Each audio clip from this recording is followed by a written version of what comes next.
Human body consists of more than 60,000 billion cells, which make up the human body. And together they form the tissues, which makes of our different organs, like the lungs, or liver. When our body needs it, our cells replace those cells that are defective, and split into two different cells. This helps our tissues to preserve their shape, and their respective functions. This process is controlled by nucleus of the cell. Any mutation, damage, or change in genetic material of cell, by environmental or internal factors, sometimes results in cells that do not die, and keep on multiplying, until the massive tumor cells develop. If these tumor are restricted to one place, that is called benign tumor.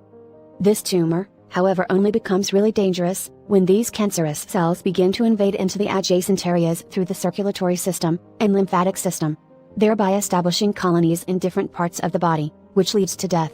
This process is called metastasis. Breast cancer. It is a group of cancer cells that starts in the cells of the breast. Human breast consists of skin, duct, lymph node, lobule, fat, and blood vessels. Breast cancer can be of 5 different types. Ductal carcinoma in situ is a non-invasive breast cancer, and is considered the earliest form of breast cancer. It grows slowly inside the milk duct walls, without any halt, in the form of cluster of cells. It does not move outside the duct. Invasive ductal carcinoma. It begins in the milk ducts of the breast, and it is not restricted. Instead, it grows through the duct walls, and into the surrounding breast tissue. And it can metastasize. Women's breasts contain glands, called lobule. These are the glands that produce milk, which then moves through the ducts towards the nipple. There are 2 conditions that can affect the lobules: lobular carcinoma in situ and invasive lobular carcinoma.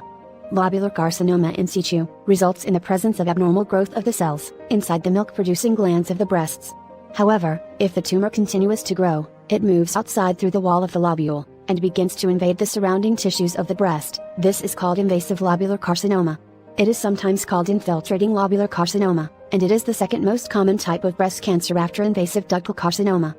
Mixed tumor. It is a form of breast cancer that spreads over both ducts and lobules. It also contains a variety of cell types, such as invasive lobular breast cancer, combined with invasive ductal cancer. Inflammatory breast cancer. It is uncommon but aggressive form of breast cancer, in which lymph vessels of the breast becomes blocked by cancer cells. Breast becomes large in size and looks swollen, red, and warmed. Risk